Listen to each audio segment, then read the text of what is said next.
right, Bem Bem, just stay here. Just don't move. Aww. Just stay there. What the hell? Ugh, don't you guys hate it when you're trying to exploit the cuteness of your loved ones for more internet views, but they don't want to cooperate? Ugh, I hate that. Anyway, totally unrelated to what I just said, today we're going to be talking about the Ace family. You're not going to the Ace family basketball charity event? It's your event. You have to go. Before we get to them, though, I want to talk a little bit more generally about something I've noticed for a long time that I think has gotten more prevalent with YouTubers. There's always been this kind of interesting phenomenon with artists where they're able to build a career out of a sense of relatability. They have something that people connect with. But what happens is so many people connect with the art that they made that they start becoming really successful. They start becoming really popular and rich. And over time, they make more and more money. They start changing slowly until they get so far removed from where they started that they no longer have the qualities that people gravitated towards in the first place. In comedy, I think of someone like Jerry Seinfeld, who for a long time was sort of like the voice of the average person. He would take very mundane things that everybody experienced, everybody could relate to, and make jokes about them. You know what else is funny about socks? They always give you that little, when you buy them, that little plastic hanger on the top. I love that. They always give that to you like you've got some use for it. But then like 20 years passes and he becomes the richest comedian in the world and now can't possibly connect to the people who made him famous in the first place. You know, he probably only flies first class now. I'm sure he has assistants to handle certain mundane tasks, the kind of things that he would maybe write jokes about in the past. And I'm not saying he doesn't deserve his success. I think he absolutely does. I'm just saying from like an artistic standpoint, how could you continue to make observations and write jokes about things that everybody experiences if you no longer have to experience those things yourself? I would say Kanye West is probably another good example of this. You know, he used to make really good music that everybody gravitated towards, and now he's so whatever, he's not even a person anymore. That's what like astronomical success can do to people. It can completely change them. Anyway, relating this back to YouTube, I think this is something that's happening a lot now, especially with vloggers, because for a lot of them, the content they make is them, right? So as they change, so does their content. Now, for me, the biggest example of this is the Ace family. They didn't really get on my radar until like a couple months ago when I saw this video on trending. You won't believe what's happening with the new Ace family house. Now, for those of you who don't know, I'll sum it up real quick. The Ace family is a family vlogging channel. There's Austin, Catherine, their two kids, Elle and Alea, I think is her name. And for the past like year or so, a lot of their videos have been about the saga of them building their new house. Their new 11 bedroom, 11 bathroom house. But what bothers me with them is watching some of their videos about their house is how many things they complain about, how many problems that they project onto the world that people would kill to have. Catherine and I are in discussion of, we want to move in any day now, or do we want to wait until the landscape is complete?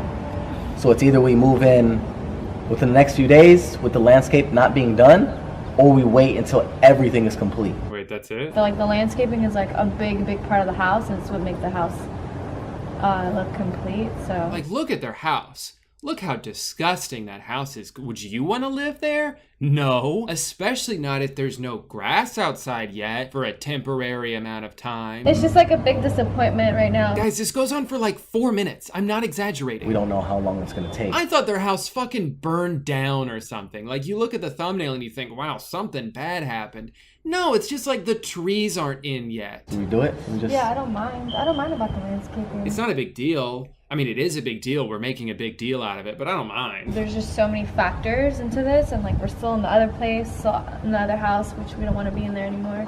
And it's also frustrating for us. Okay, so maybe that's why they're frustrated. Because maybe the house they live in now kind of sucks. Maybe they live in like a dinky little place that's too small for them. So let's see where they live now. Oh, they already live in a mansion. They just want to move into a bigger one. So here's an older video with a hilariously similar title, same kind of thing. We can't believe this happened to our new house. So again, you're thinking like, man, I'm about to feel bad for these guys. I bet something really horrible happened to their new house. Let's see what it was. So Catherine and I are a little upset right now. So the floor was already supposed to be done by now. In order to put the wood, you have to put the tile, and the workers put the wrong tile, so they had to take it off. and now it looks like this. Oh, that's feel so bad. So obviously this is delaying things again. Wait, so you're telling me that the house they're building that's the size of a mall, there's minor construction setbacks here and there? Oh man, it's almost like that's how all construction works. That shit just always goes wrong. Now, I totally understand why this would be frustrating for them, but the way they do it almost comes off as manipulative. When you have this very minor thing that comes up and you make a huge deal out of it, you title the video that to get people to click on the video. So in that way, you actually profited off this situation because you got a video out of it. And before you broke the bad news that people came here to see, you did this. We're getting ready to head over to the new house. We just received some news, so I guess we'll see y'all when we get there. Ace Family, we're curious to know who wears Ace Family merch while watching the Ace Family. If you wear an Ace Family shirt or whatever it is while you're watching us, all you gotta do is tag us and we'll give you a shout out. And if you don't have any Ace Family merch, all you gotta do is go to shopacefamily.com. Link is always in the description. All right, Ace Family, so Kath and I are a little upset. That's all I gotta do to buy your shirt is go to your website and pay for it and then I'll have one? I don't know, man. It just seems kind of manipulative to say, hey, I got some bad news. I'm gonna go tell you, and on the way there, I'm gonna plug our merch. And now I'm gonna say something that makes you feel bad for me. Gosh, if only there was a way to support us financially. Maybe something I just kind of mentioned a few seconds ago. Link is always in the description. So now we're about 5 minutes into the video where they've already subtly plugged their merch and then immediately given us incentive to buy their merch to financially support them during this trying time. So then what do? They drive back to their smaller mansion and show off the new car they just bought. And this is something they do a lot now. They go back and forth between flexing and showing off their insane amount of wealth to complaining about something that really they have no reason to publicly complain about. Here's another example of that from their most recent video, where they're finally, I guess, fully moved into their new house after months of having to live in this dump. So they start this video by showing off their big, beautiful gym with a big, beautiful view. But wait, they haven't complained about anything yet. Just give it a minute, they will. It's so nice to be able to go from the fitness gym to our master bedroom instead of having to go all the way downstairs. Guys, can you imagine how difficult that must have been for them? Thank God they made it out of that hellhole. From the fitness gym to our master bedroom, so it's easy access. We don't have to go all the way downstairs and back upstairs. And I think that's something we all can relate to, right? When you're fully functioning home gym, your fitness center that's inside your home that you have a dedicated room for is all the way downstairs, but your room is upstairs, so you gotta walk. Like, these aren't problems that real people have. I'm sure a lot of you can relate to that. And for me, I think it's just how they so casually complain about these things without realizing, without thinking like, oh, this kind of makes us sound unlikable. They've gone from maybe being this like relatable family who does relatable family things to being this spectacle. That's kind of what it is now. That's why I'm curious watching these videos. It's like, look at this fucking house. It's beautiful. It's huge. She loves her new house. You might be thinking, I'm sure I'll get comments about this like, oh, you're just jealous. Yeah, of course I'm fucking jealous. Look at this shit. Later in the video, here's another example of like a brag and a complaint rolled into one. Hold my breath the whole time underwater, all the way across the pool. Oh! It's a lot harder than it looks, Ace Family. It is super This hard. pool is extremely long here. Look how long this pool is. Guys, do you have any idea how hard it was to do what I just did? I had to swim so far because the pool's so big. But just like every other extraordinarily wealthy person on the internet, they always try to make it seem like, no, we're humble. We're just like you. We're normal people too. Like when they're showing off their closet. And you guys know we have a lot of stuff just in general. Like he has so many shoes. I have a lot of clothes. Well, I don't have that much clothes, but I just feel like this might not be enough space for Austin's shoes because he has so many and they're so big. Ace Family. I only have like 3 pairs of shoes. Catherine, she over-exaggerating stuff, you know. Guys, no. She's lying. I just have like a couple pairs of shoes, okay?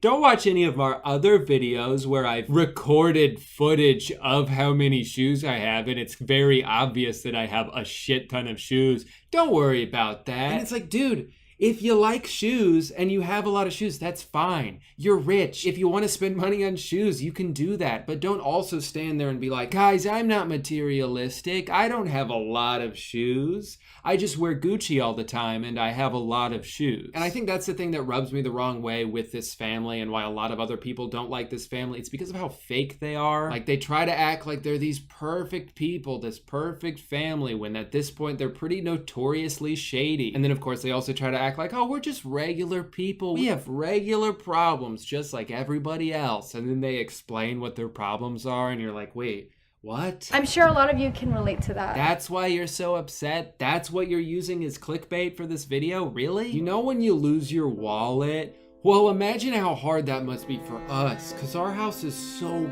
big, right?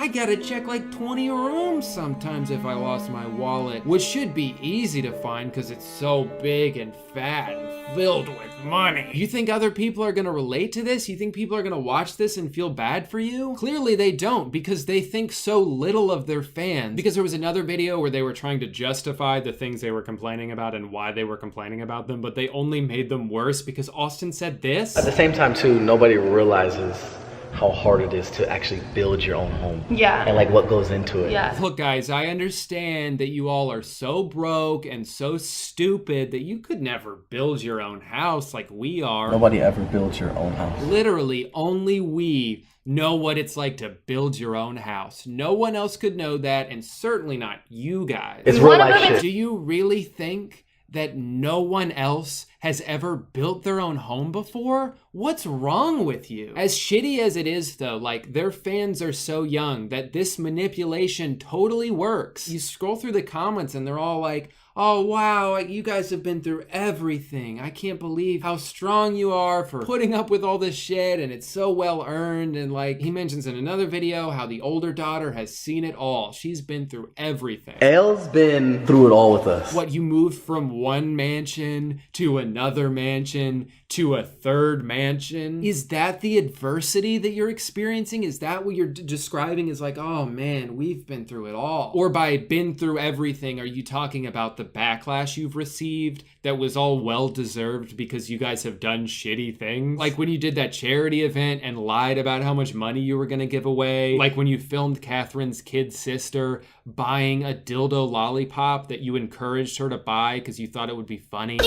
Or when you did that other charity event that wasn't actually a charity event because your friend won all the money? I feel like YouTubers do that shit all the time, where they mess up, they get backlash for messing up, and then they try to use the backlash they're getting to garner sympathy. Like, oh, everyone's mad at us, woe is me. It's like, no, it's your fault. But hey, at least these guys are careful about who they collaborate with, right? I mean, they're always making videos with Jake Paul and serial abuser Chris Brown. That definitely helps gain some respect. I don't know, it's just like, I watch their videos because they're always number 2 on trending. Like, they're just shoved down your throats if you go on YouTube. And I don't see anything relatable about these people. I don't see anything human about them. Like, I'm not so sure they've ever even watched a YouTube video, because Austin doesn't even seem to know where the subscribe button is. If you are new to this channel, make sure you hit that subscribe button and join the family. Make sure you hit that subscribe button and join the family. Make sure you hit that subscribe button and join the family. What is he pointing to? When has the subscribe button ever been above the video? Like, it's weird too, because there's something almost paradoxical about this type of content. There's a lot of people on YouTube who do this, where it's like someone gets really rich from making content, and so now their content is basically just about how rich they are. But like, how did they get rich in the first place? Because you can't not be rich and get rich from making videos about how rich you are if you're not rich, you know what I'm saying? Like, I don't really know how Rice Gum blew up the way he did, but I feel like at a certain point, most of his videos are kind of just centered around how wealthy he is, you know, all the things he can buy from the money he's made from making videos. But like, is that your videos now? Is just how you're making money from videos? But you know what? I think the fact that this seems to happen so easily makes it only that much more impressive when YouTubers avoid doing this. I think the perfect example of someone who hasn't changed with their wealth is Jenna Marbles. Like, she has been on YouTube forever. She's obviously made a lot of money from YouTube. You can see it. She has a big, beautiful house that she bought, and that's the kind of thing that could drastically change her content. Maybe now it's just like flexing her wealth and showing off all the things she can buy, but that's not at all what's happened. She hasn't changed her content at all. Like, look at her videos. They're so weird and funny and original. Like, her big, beautiful house is just the background of her videos. It's not the subject of her videos. But unfortunately, it's rare. You know, for every Jenna Marbles, there's 3 Rice Gums, 4 Ace families, and not even all of them are bad people. It's just like an unfortunate byproduct of getting really successful as you completely change as a person sometimes. You know what though? Fuck all this. I'm tired of complaining. Cause yeah, the Ace family may have a nice $10 million, Jesus Christ, $10 million house, but whatever. I don't care about that, cause you know who else has a nice place? Me. This is a 2-bedroom apartment. Yeah, and you know what? I think it's time I show it off with a house tour. So this is the toilet. Take that, Ace family. One thing I think that's kind of funny about the Ace family is in their pursuit of flexing, because of their insistence on showing off the outside of their house, they've doxed themselves 3 different times. Like, just don't film in front of your house. And then people won't know what your house looks like, but they can't because it's more important that people see how big their house is than that they have privacy. Anyway, what I'm saying is they may not care about privacy, but today's sponsor does. Hi, I got a haircut. Most people care about privacy, I'm sure you do, right? If it wasn't for privacy, I could see your bare butt right now. But I can't because pants. What if I told you that every time you go on the internet, your data is at risk of being sniffed out by ad companies, your service provider, even hackers? You'd probably be like, no shit, Drew, that's how the internet works. Well, it doesn't have to be. Not if you're using a virtual private network. What I'm saying is VPNs are like pants for the internet. I know it's kind of a stretch, but I had to make sure you guys were listening. VPNs mask your IP address so even the websites you visit won't be able to identify you, and it prevents others from collecting your information over a public Wi-Fi, like if you're at an airport or a coffee shop. And if you're in the market for a VPN, ExpressVPN is the way to go. They've got servers in 94 countries, they've got the fastest connection speeds, they've got 24/7 customer support, they've got apps for every device, even your router. But maybe you're the type of person who doesn't care about your data. Maybe you like to post drone footage of the front of your house on the internet. Well, you might still like this. With ExpressVPN, you can unblock content that's not available in your region. So like a couple months ago when I was trying to watch Batman on Netflix, but it wasn't available in America, I just clicked a couple buttons, told them I was in France, and they actually believed me. Bonjour. ExpressVPN is less than $7 a month with a 30-day money-back guarantee. Take back your internet privacy today and find out how you can get 3 months free by clicking the link in the description. That's expressvpn.com/Drew. Bonjour. Well, guys, that's gonna do it for today's video. Thank you so much for watching. Thank you, ExpressVPN, for sponsoring. Remember to click the link in the description if you're interested in signing up. And I hope you got a good look at this place because I am not going to be back here until October 14th. I'm going to be gone for 2 months. Holy shit. The tour is finally starting. We've been planning this shit since literally January was when we started writing the show, and now it's almost September. I'm just excited to do it. I'm just excited to start. You know, it's been such a long process. But Monday, I leave for Chicago. We start rehearsing. And then September 5th is the first show. And it's like 6 straight weeks. I'm so excited. Thank you so much to everybody who's already bought tickets. We can't wait to see you and meet some of you guys on the road. And I just can't wait to live in a bus for 6 weeks. Yeah, you thought the Ace family house was nice. Wait till you see our bus. Also, I hope you guys like Danny and Curtis, because I'm pretty sure the next few videos are going to heavily feature them. Because I'm not going to have a lot of time to myself until October 13th. So get ready for some collabs. Well, it looks like the only thing left to do now is pack my bags and say goodbye to all my friends. Bye camera, bye microphone, bye computer, bye lamp, bye poster, bye hey guy sign, bye YouTube plaque, bye albums, bye scary monster who's standing just outside of frame.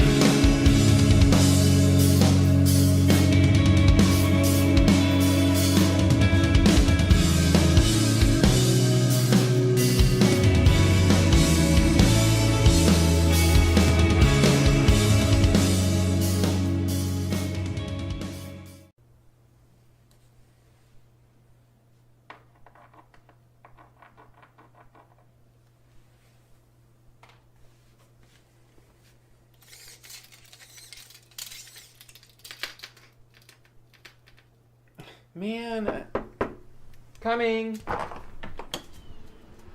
Oh, hey, landlord. Hi. Didn't I evict you last month? Yeah, but I thought we were just doing like a skit. No, Drew. This is YouTube. You wouldn't put something on YouTube if it didn't actually happen. This is real life, baby. This right here is as real as it gets. Okay, well, bye. No, Drew, I don't think you heard me. You gotta pay your rent. Oh, so what you're saying is I gotta pay rent. Yeah, I just said that. That's all right. You know why? This is the same exact bit as last time. Cause I'll just do a brand deal. Today's video is sponsored by Audible. To get a free audiobook and a 30-day free trial, head to audible.com/Drew Gooden or text Drew Gooden to 500-500.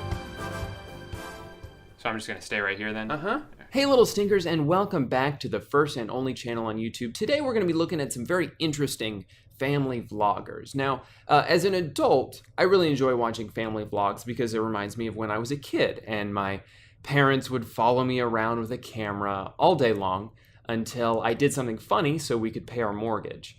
Oh, wait, no, that never happened because I didn't grow up in 2018. The worst year to be a kid. I think the problem that tends to arise from these family vlogs is the same that arises from every vlogger. It's that the line between real life and content gets blurred a little bit, and you start doing things that maybe you shouldn't do because more people will see it and you'll make more money. Let's take this channel I found, David's TV, for example. They're a vlogging channel with a little bit over 800,000 subscribers. Since people like this do rely on YouTube for their full-time income, views become so important. Views come before anything else. You know, why would you bother making a video called Twins Telepathy Challenge that only gets 16,000 views when you could combine Fortnite with the phrase Mom Freaks Out and make like $5 grand in AdSense. But this video is called Kid Spends $200 on Fortnite and buys 27,000 plus V-Bucks and Mom Freaks Out. Must watch. Now, I don't know about you guys, but I always do what I'm told. So if someone tells me in the title of a video that I must watch it, well, I'm gonna watch the video. It's just how Daddy raised me. Guys, today we're gonna spend all my parents' money on Fortnite. I will say though, that the little kid, the younger kid, is the cutest kid I've ever seen. He has a couple savage moments in this video. He's kind of a little snitch, but it's funny when he does it, you'll see. And my mom and dad promised me V-Bucks and they haven't gave it to me yet. And there's my dad sleeping. And come on guys, let's go to my computer. Guys, I'm super nervous. I hope I do not get in trouble. Purchase. And guys, look, my dad's credit card number is already in here. Place order. We got it! Yes! We got the V-Bucks. You know what this means? Let's go spend away. Wow, this looks cool. Okay, so putting aside the fact that this is obviously fake, let's pretend that it's not fake and let's go through the thought process of these kids. I'm not blaming the kids for this because this was not their idea, but let's say this was their idea, right? They're gonna steal money from their parents to buy Fortnite, currency. So why would they film it? It just seems kind of silly when you're trying to do something secretly and keep it a secret to document it. But to be fair, even though I assume it's fake, it's still hard to tell because their acting is so good. Let me know in the comments below what you think I should buy next. But then you're gonna get in so much trouble. You just spent $100 on Daddy's credit card. You have to get you have to use the... Please just read what's on the card. You got the Fortnite. Holy sh**. I don't even blame the kids for being bad actors. You know why? Because they're kids. They don't need to be good actors. They shouldn't be acting at all. It's just so painfully obvious that, the mom tells them what to say and then they say it. And they kind of look up all right, ready for my next line, Mom. And then she gives them both a line and you can see the one kid says his and then he looks at the other kid because he knows the kid now has to say his line. I don't know who they're fooling. Okay, so then their plan was to go buy some Fortnite dollars on the dad's computer. What if we spend $100 in his account and it will make him feel better? But this way he'll be on our side, fighting against Mom when she finds out. Yeah, let's go do it! Come on, we did it! Daddy, wake up! Wake up! Let's go play Fortnite! Where's Mama? You guys making a video? Yeah. About what? Fortnite. Oh. Down, let's do it. Mommy's gone, the mice will play, as they say. But there might have been a flaw in their plan because when they play Fortnite with the dad has all the V-Bucks on his account, and he's got the thing that they got, so he recognizes right away that they spent money. Did you guys buy V-Bucks? I said you could buy V-Bucks, remember? Did you guys buy V-Bucks? Yeah. This kid's so cute. He can't even bring himself to lie. Do you feel guilty at all? A little bit. A little bit. I don't feel guilty because Dylan did it.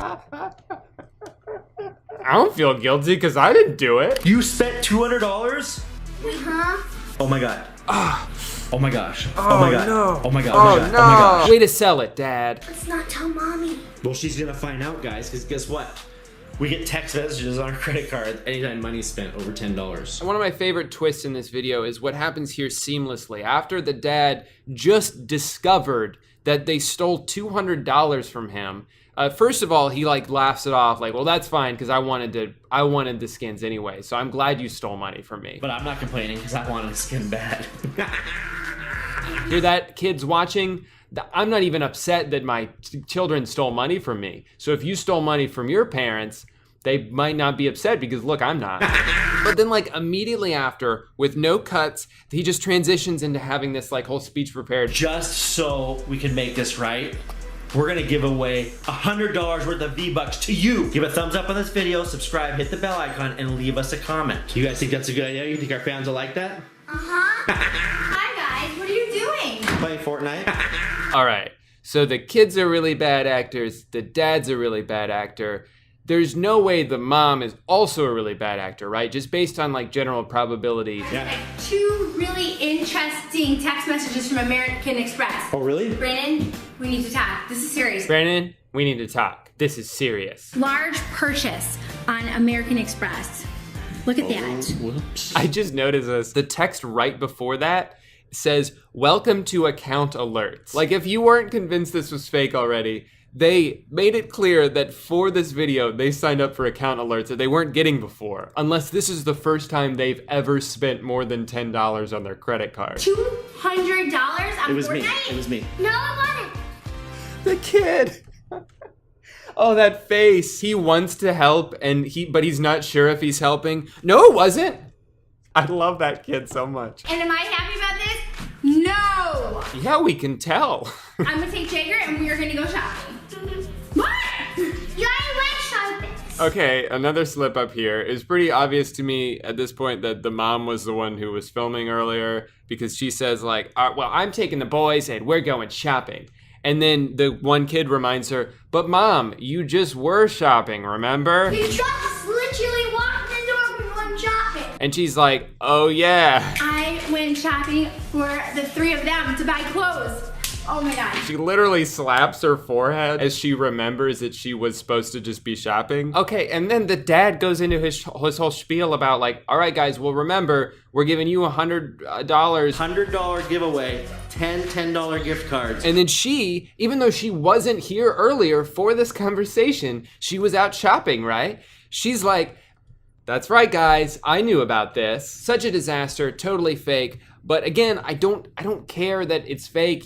Everything on YouTube is fake. It's less about like the fact that it is fake and more about like what they're promoting. Because then at the end of the video, the dad says this. All right, guys, leave a comment if you've ever charged any of your parents' credit card without them knowing. And she agrees. Yeah. Hey, what about maybe not saying that? What about you don't encourage the children who watch your videos to do what your kids did, even though you've already sort of encouraged it by being so nonchalant about it? Like the mom comes in and freaks out, sure. But the dad initially, the initial reaction was like, oh, you stole my money, but you gave some of it back to me? That's fine. You might be thinking like, well, this is so fake. It's so obviously fake that they're not like, anyone can watch this and discern for themselves that this isn't real and that they shouldn't do this. But we're adults. We're adults talking about this, right? Like the adults don't watch this. Why would an adult watch this? I know for a fact that exclusively children watch your videos because adults don't talk like this. I spent $10 on my mom's credit card. I did it 15 times without my parents knowing. Me, I spent $700 and got grounded for a year. Sorry, Vincent, punishment fits the crime. I did, and I spent about $3,000 $452, and my dad almost killed me with a knife, and luckily I ran away. I spent $280 on my mom's credit card. They still don't know I deleted the messages. We're not celebrating this. That's not something to celebrate. That's not good. I did it on Minecraft, and my mom almost killed me, and my dad slapped me in the face. I did spend me mom's credit card without noig. Finally, a good role model here. I never spent my mom's credit card because that was stupid. You need to blame it on your kids, man. You should not stick up for them. They need to get in trouble, and they need to face the consequence whenever their mom gets mad. That's it. That's it, man. I really want the battle pass. My parents can't award this because they are greedy. Please donate me. Thanks for the attention. My parents won't give me money to buy fake clothes because they're selfish. But thanks for listening to me. Can you please give me a card? I have 0 V-Buck. Everybody makes fun of me. I like trains. This is your audience. This is who watches your videos. Do not make what is essentially a tutorial on how to steal money from your parents and then, as the parent, pretend it's totally cool. I know that kids already do stuff like this. I know that kids steal their parents' credit cards all the time and they buy absolutely pointless garbage. And I don't entirely blame the kids in that situation. Like, they should know right from wrong. Obviously, you should know not to do that. I don't think they fully grasp what they're doing because it's absolutely impossible to conceptualize the value of money as a child. Like an example for me, when I was like 8 years old, my family and I used to watch Who Wants to Be a Millionaire a lot. And I remember watching that show and I always thought, man, if they're giving away $1 million, it must not be that much money. And so I very casually asked my mom, hey mom, we have $1 million, right? And she's like, no. And that shook me to my core. I could not fathom the idea of us not having $1 million. Or based on the way she answered the question, apparently not even close to $1 million. I truly believe that it is impossible to understand the value of money and like how much work it takes to get a certain amount of money until you get a crappy part-time job, dealing with angry guests who take everything out on you, incompetent managers. You gotta mop. You've never had to mop in your life. Now you're mopping all the time and you feel tired and sweaty constantly. And then you get your paycheck and it's like $11 and you're like, oh, life is hard. But when you're a kid, you don't have that perspective yet. Yes, you should know not to steal from your parents, but a credit card just seems like an infinite money device. Like as a kid, it's just like I type these numbers in and I get whatever I want. And it doesn't affect my parents because I don't know anything about anything. But as an adult, you should know this. I don't think this is a good look when you're showing how exciting and consequenceless stealing money from your parents is. Because they don't show, like, a kid watching this is just gonna assume that what happened to them will happen to him. So, oh, they barely got in any trouble. They kind of laughed it off at the end. And the mom came home and was mad for like 30 seconds. And then she seemed confused, like she didn't know why they were still filming. She didn't seem that upset. My mom will probably react the same way. And then they get chased at with a knife by their dad. All right, guys, I know this video has been pretty long already, but the family just uploaded the sequel to this vlog, so I can't post my video without talking about this first, but I'll try to make it quick. So this time, the kids are angry at the mom for grounding them and apparently throwing away their PS4. So they put their little heads together and concocted this plan to get their revenge. Basically, they're going to not only steal their mom's credit card, but actually show it in the vlog so all the viewers at home can also use the credit card. I'm just gonna boil this video down to the 3 great moments that stuck out to me, and I will share those with you now. The first is when the kids are allegedly using the mom's card without the parents knowing. The mom is outside and the dad is in the other room. For a split second, while they're making a purchase, you can see the reflection of the dad holding the camera in the TV.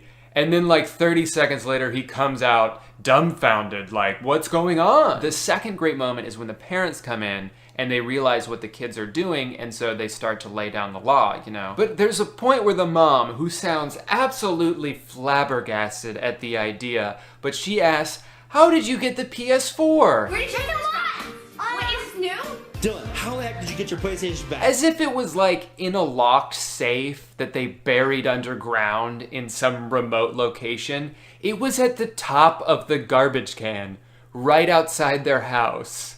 But the best part of this video is at the very end, when the mom starts freaking out because she's getting these rapid charges on her credit card. I keep getting charges every second for $99.99. What is going on? What's going on? What is going on? Text after text from American Express about all the people using her credit card. She also gets like a frantic call from American Express, which she answers, and then the video just kind of ends. But hold on, let's rewind for a second here. The conceit of this, what we are supposed to believe as the viewer, is that because earlier in the video, the kid showed her card, not in a different video, earlier in this video, that they hadn't posted yet. Because he showed the card earlier, by the end of the video, people have already started using her card. How stupid do you think the people who watch your videos are? You know what? I take that back. And now a word from our sponsor. Has this ever happened to you? Man, this book doesn't make any sound. Leave this scenario in the past by signing up for Audible. Thanks, Audible. Audible has an unmatched selection of audiobooks that you can listen to virtually anywhere on just about any device. Never again will you have to try to read while driving. Audible gives you control of the speed if you're trying to get through a book quickly. You get free exchanges, and the books are yours to keep even if you cancel your membership. The best part is, it doesn't even matter anymore that I never learned how to read. Maybe you're looking to reread the Harry Potter series, but you're an adult who doesn't have time to sit down and read 100,000 pages of text. So pop these in your earbuds and listen to them while you're commuting or grocery shopping. That's what I did. Also, it helps because of the whole not knowing how to read thing. To get a free audiobook with a 30-day free trial, go to audible.com/Drew Gooden or text Drew Gooden to 500-500. Thank you so much to Audible for sponsoring today's video and helping me pay my rent this month, which I should probably go do because I think my landlord's still waiting. Hi. Hi. I'm back. Great. Do you have the money? I do. In fact, it's right here in this envelope. Oh no! One of these envelopes has my rent in it and the other is filled with combustive gas that will explode if I so much as touch it. But which is which? I really gotta learn how to read. No time for that now though. Just have to guess.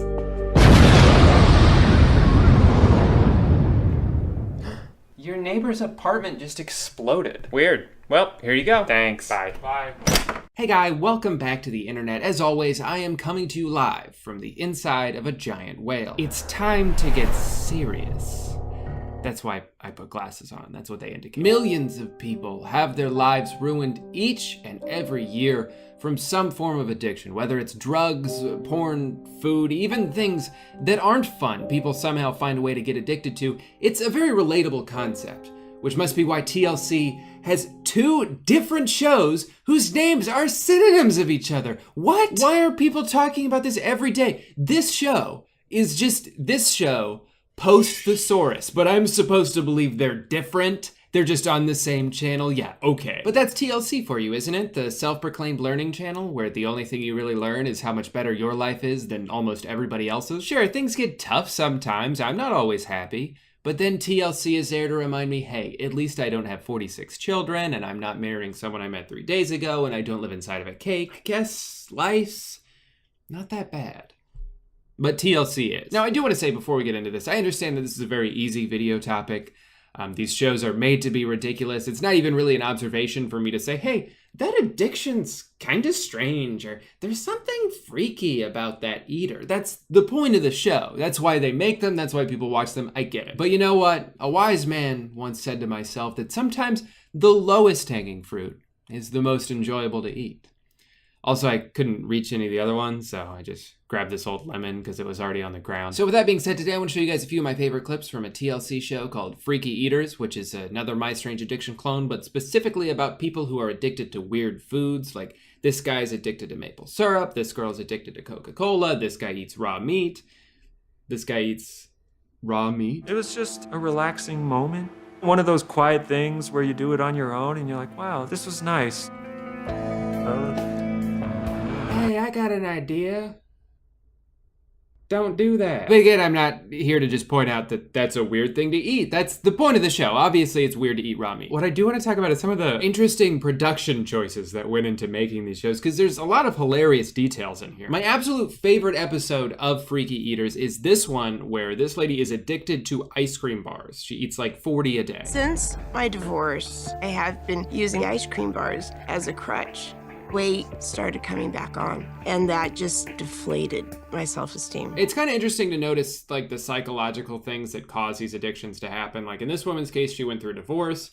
Her sons moved away. She was all alone. She discovered ice cream bars, and it kind of filled that emotional void in her life. So I actually feel pretty bad for her. She's not like your standard strange addiction freak show where it's like, I like to chew on rocks all day because they make my teeth hurt and I like that. Even though I would also like to see an episode about that guy, because I'm kind of curious about the rock thing. Now, I think the most scripted part of these shows, if they're not entirely scripted, I like to believe that they're not, only some elements of them are. But my favorite part is the initial meeting between the subject of the episode and the hosts of the show. They catch up with Kimberly as she stocks up on a few days of ice cream bars. Kimberly. Yeah? Hi there. I'm Dr. Mike Dell. Nice to meet you. We're like they have to do this very staged thing where she's buying the thing she's addicted to in the store, and then they come barreling down the aisle, and she's so caught off guard. Just getting 14 boxes of ice cream, as I often do. Nothing to see here. Certainly no one's about to sneak up behind me or anything like that. Yo, lady! We heard you like frozen treats. I didn't expect this. And we just want to talk. Do you know why you sent us? Is there something we need to be busting you for? So the hosts of this show are these two goofballs, one of whom has the funniest name I've ever heard in my life. JJ Virgin. Okay. So while still standing in the middle of the frozen food aisle, Kimberly starts telling this very emotional story of how she got this addiction, which I imagine must have made it very difficult for any other shoppers in the store. I cut loose the husband in my life, and instead of feeling liberated, I just kind of like went into this. I'm sorry, I just need to grab some. Tailspin. Just need to grab some popsicles from I my went son. through kind of a meltdown. Now, where this show truly goes from good to great is during the shock therapy sessions, which are completely unnecessary. You see, within the first couple minutes of the episode, Kimberly has admitted that she would do anything. At this point, I'm willing to do anything. To shake this habit and get on with her life. So you'd think they've already convinced her that this is what she should do, and from now it's just about getting healthier choices out there, right? No. That's not enough for Mike and JJ. They have to drive an ice cream truck out. There is something we wanted to show you. With a picture of her in a giant block of ice. That's you. Yeah. Just in case you forgot, the theme of the episode is being frozen. Kimberly smashing that ice is symbolic of this journey. She's gonna have to smash through things that she has never dealt with in her life. You're right, I think she's ready to conquer this addiction head on. So let's get... Oh, there's more? We've taken your ice cream bar sticks and laid them one after the next, and we are going to walk that trail. Okay. So they go to the park and walk almost a mile of popsicle sticks that the crew had to put down and then pick back up, which I find hilarious. But this is all to get her to realize the magnitude of her issue, which she already has, but they're doing it anyway. But that's not all. The trail of popsicle sticks led to this giant pile of boxes. I thought for a second when they revealed the boxes and they showed that it's in the shape of a giant chair, that they were gonna make her go sit on it. Go, sit on your throne as the rightful ice cream queen.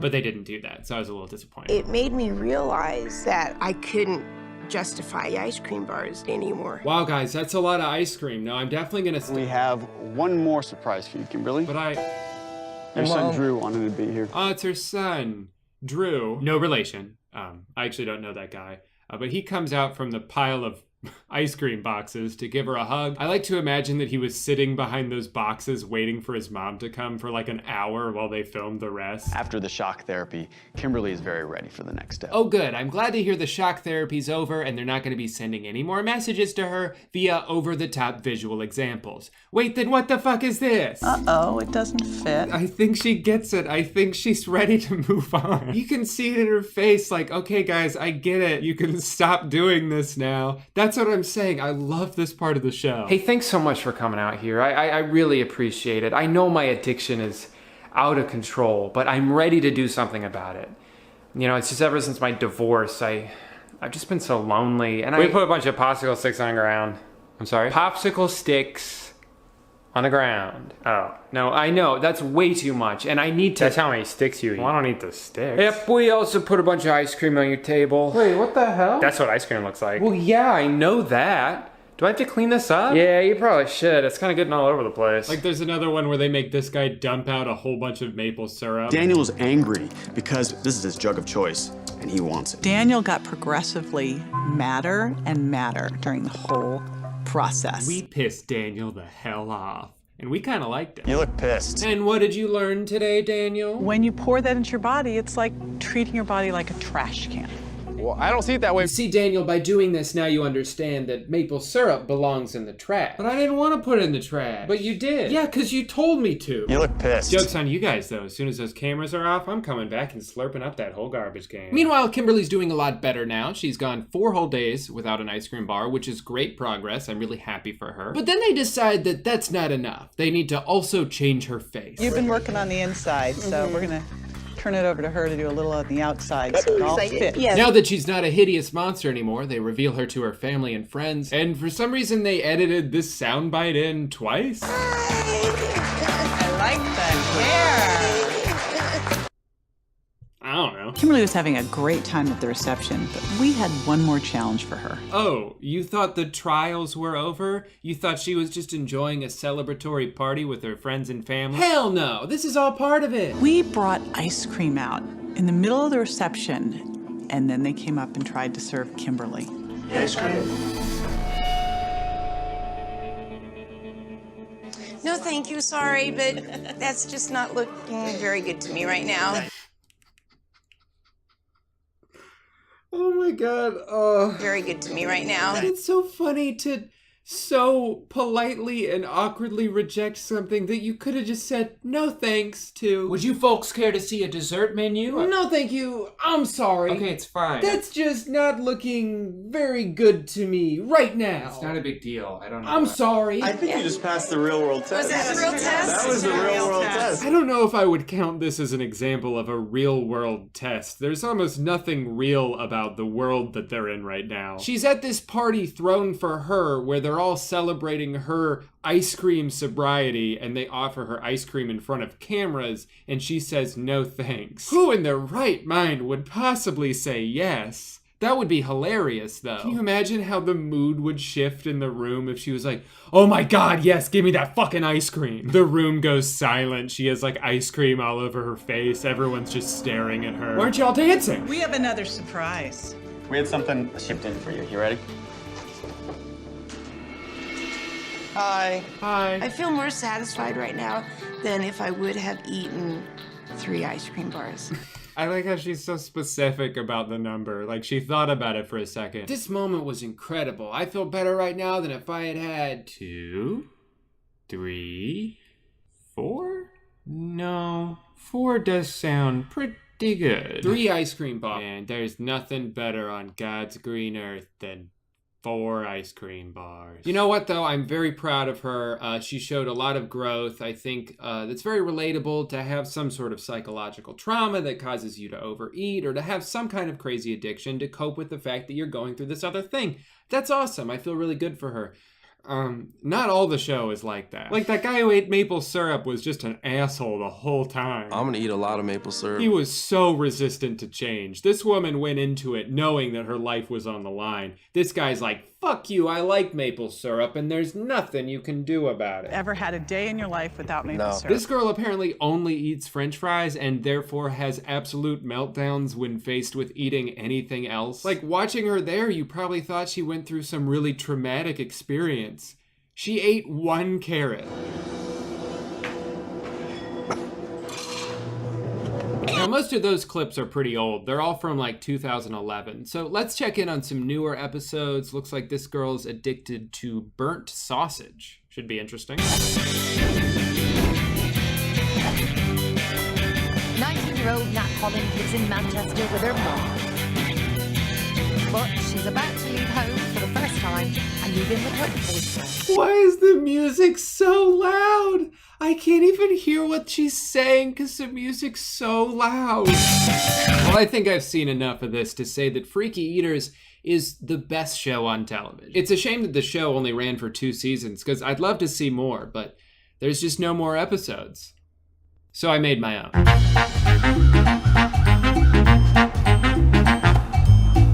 39-year-old Martin Hemingway lives in Buffalo, Indiana, by himself, without any friends or family. On the surface, he may seem just like any other lonely idiot, but there's something much deeper going on here. I like to drink mouthwash. I usually have 20, maybe 25 bottles a day. Look, I'm sorry guys, but I don't see the problem with this. It tastes good and my breath smells amazing. What we need to do is try to convince Martin to stop drinking mouthwash because his life is on the line. Oh man. Put that down. What the heck? I definitely wasn't expecting this to happen. Sorry, can I do that again? I don't think that was very believable. Sure. What the heck? What the heck? I definitely wasn't expecting this. Martin seems caught off guard.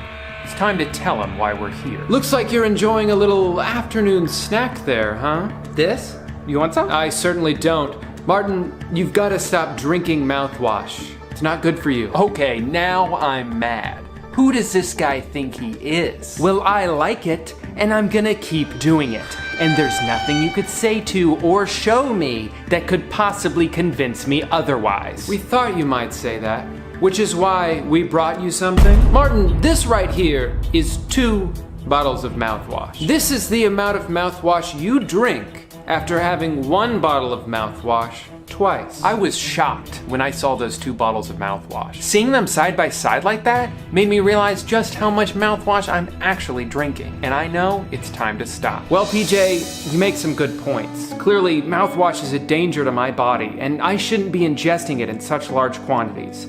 I will no longer be drinking mouthwash. We had a feeling you might resist, which is why we brought in your son to tell you how worried he is about you. Daddy, please stop drinking mouthwash. That's not my son. Wait, what? That's just some fucking kid. What the hell, kid? You said this was your dad. I wanted to be on TV. My son is older than me. He's not some little boy. I'm sorry, you said he's older than you? My son was born with a rare disease that causes him to age rapidly. And you know what? Today's actually his birthday. And so is tomorrow, and the next day, and the day after that. And I imagine that must be really difficult to deal with all on your own. Yeah, maybe that's why I started drinking mouthwash. Okay, maybe I just wanted to make myself feel the pain that my son feels every single day. Well, I, for one, respect. Why the fuck are you still here? I thought we were all hanging out. You're not my son. Yeah, you should probably leave. Fine. By the way, I think that guy's dead. Oh, shit. And now a word from our sponsor. Hi, I'm standing up. We've had a lot of fun today talking about foods that you shouldn't eat. So now I want to talk about foods that you should. That's right, it's HelloFresh. As a lot of you might know, Amanda and I have been using HelloFresh for almost 2 years now, long before they started sponsoring me. We love how convenient and simple it is. Everything is delivered to you, everything is pre-portioned, which is great because I can't tell you how many times I've bought a whole thing of veggie stock when I just needed a little bit, or a whole bunch of garlic when I needed like 3 cloves. HelloFresh has helped us cut down substantially on our food waste. It's honestly also kind of fun to pick the meals you're gonna get every week. You just open up the app and scroll through their options. They have like 17 to choose from each week. There's so much variety. And it's flexible too. Are you gonna be out of town one week? That's fine. Just skip it. You don't have to pay for meals if you're not gonna be home to eat them. You can also try one of their gourmet meals if you're feeling fancy or if there's a special occasion. Amanda and I just tried their crab cakes recently and oh my God, they were so good. HelloFresh starts at just $6.99 per serving, making it America's best value meal kit. I love it. I wholeheartedly endorse them. And if you wanna get 8 free meals, that's $80 off your first month of HelloFresh. Go to HelloFresh.com and use promo code I'mALittleStinker80. You take that apron off? Yeah. It's that simple. Now, back to the chair. Well guys, that's gonna do it for today's video. Thank you so much for watching. Remember, as always, if you liked this video, to please email YouTube and let them know they need to integrate some sort of feedback system on their website. So if you liked a video, you could maybe click a button and let them know. That would be great if you could email them and ask for that. Thank you. In almost exactly 1 month, I will be touring with Danny Gonzalez and Curtis Connor. We are performing our live comedy show all across the nation. So that's something you want to go to. Tickets are still available at wearetwotofferentpeopletour.com. But anyway, thank you again for watching this video. Thank you HelloFresh for sponsoring this video. And thanks to A third thing for capping off this sentence. I gotta go Google how much Listerine residue you can drink before you die. So, see you next time.